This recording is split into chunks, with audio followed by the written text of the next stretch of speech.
Good day, poker peeps. This is Sky with Smart Poker Study, coming at you with another hand reading exercise. This one was sent to us by Chris, one of my longtime listeners and Poker Forge members. So the hand is over here on the right. Along with the hand, he also sent me this information.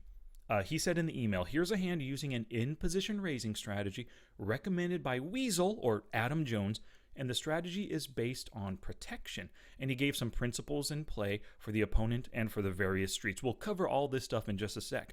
As we're going through this hand reading exercise, we're going to be using Flopzilla Pro, and like normal, we're going to assign our opponent a range, enter our hand versus that range, check out the equities, enter the board, narrow the hand through the streets, all that normal hand reading stuff.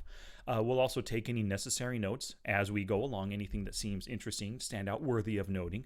And I want you to stick around for after the hand reading exercise. I have a special strategy totally related to the hand that we're about to see. So let's get to it. Fold, fold, small blind opens, and a call with 9-5 suited. Now here's the thing. For this in-position raising strategy, first you want to have the right kind of opponent.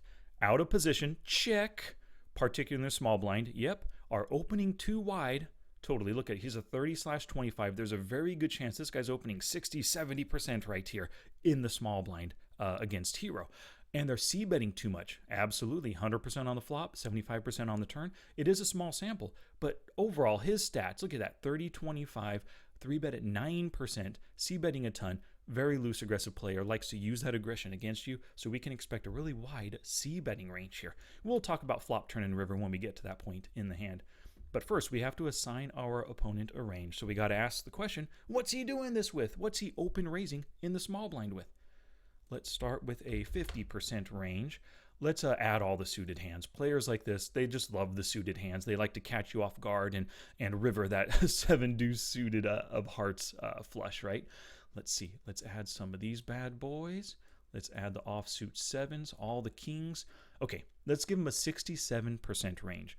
Against this range, Hero or Chris has 41% equity, not too shabby. We're also in position, and things are looking pretty good right now for potentially using this in-position raising strategy if these other things fall into place as well. And even if they're not there, Chris has plenty of options, being in position, betting when check two, betting for value, hitting two pair, all that jazz. Ace, 8, 5. So before we get to the strategies down there, let's enter the hand. So on this board, you could see Chris has a bottom pair, 52% equity. It jumped up 10%, so things are looking good. At this point, we're winning the hand a little bit more than half of the time. Just thinking about the villain's entire range. So let's see what happens here. A small c-bet. No, not small, half pot. And then a raise, and then a call. So let's take a look. Before we start narrowing the range, let's look at the principles in play.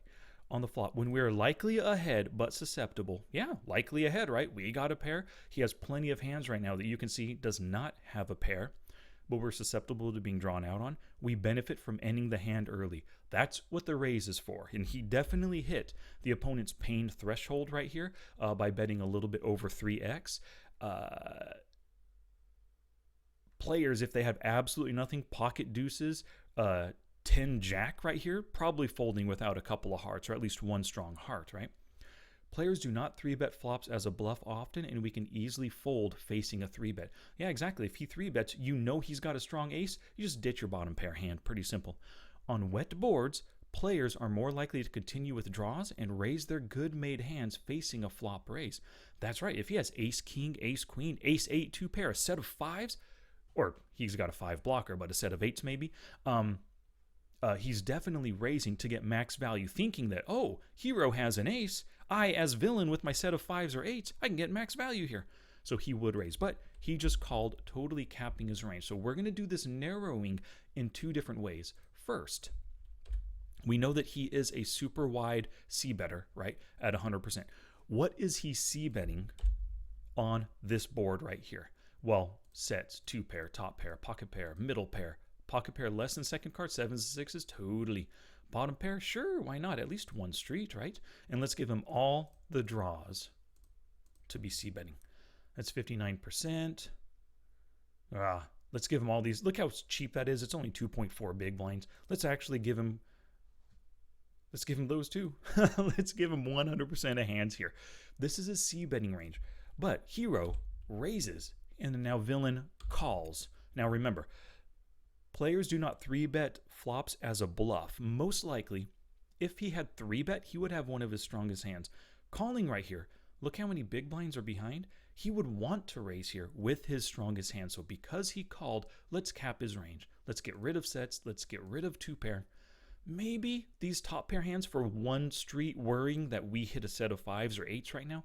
Let's say that those can call right now, but we at least remove the strongest hands. He could probably, let's take off that no made hand.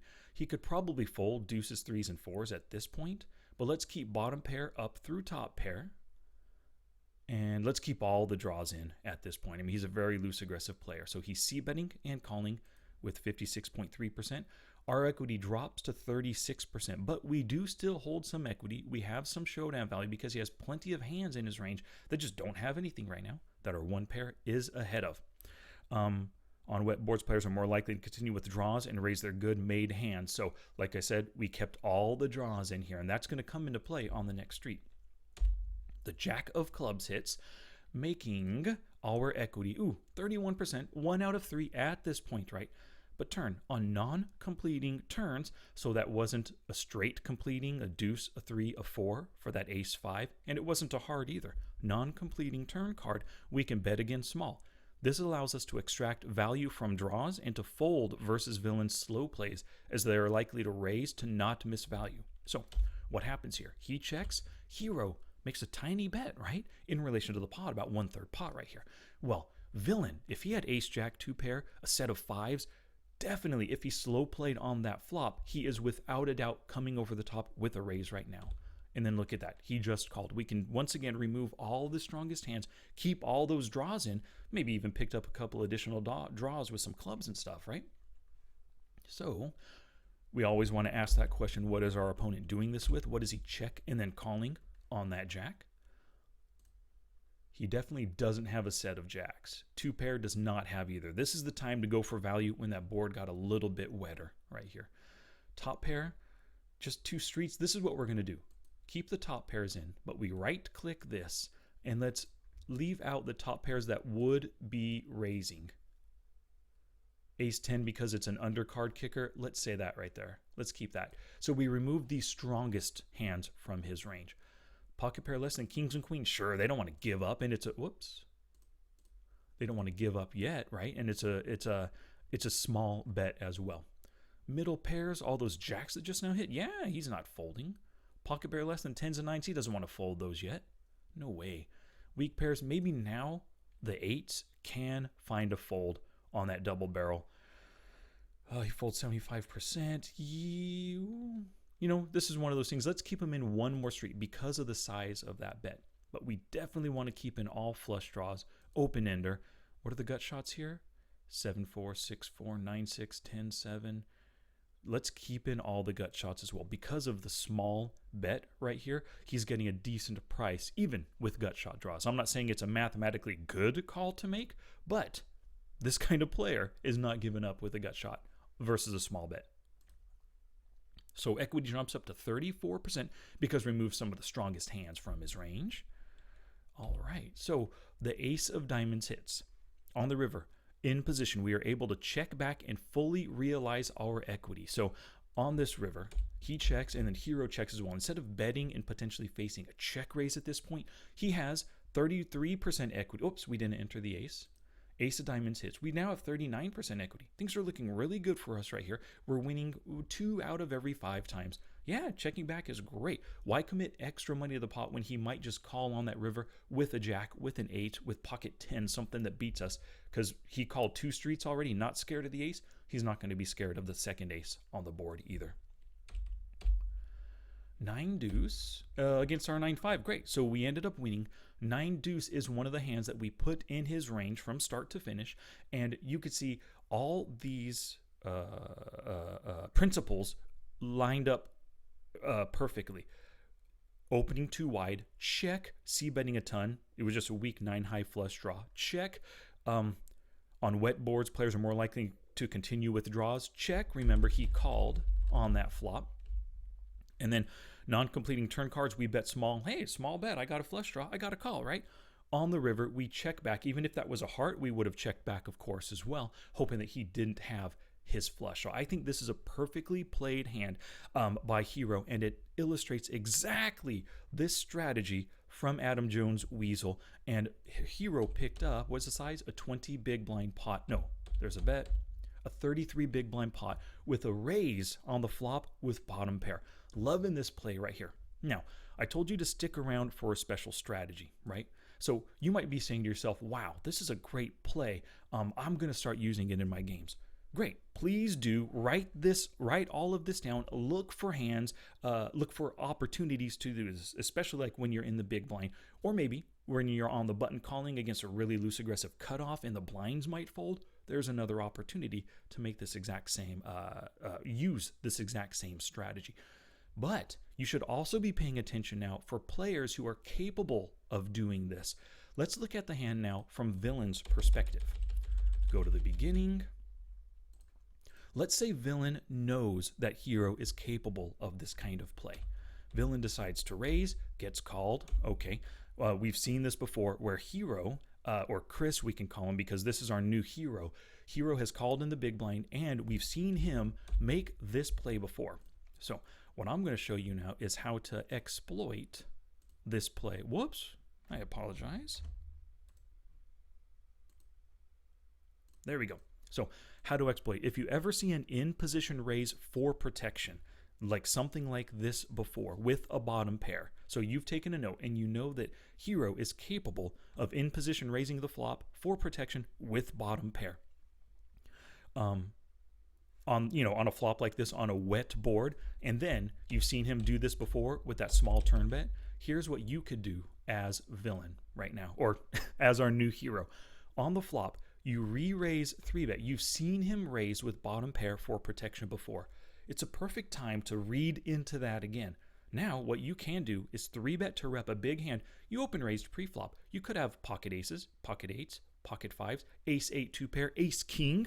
Re-raise right now, blow him off of his hand with just your flush draw, right? And if he calls, you might hit your flush on the turn. Bam. Now you can go from a bluffing situation to a value betting situation.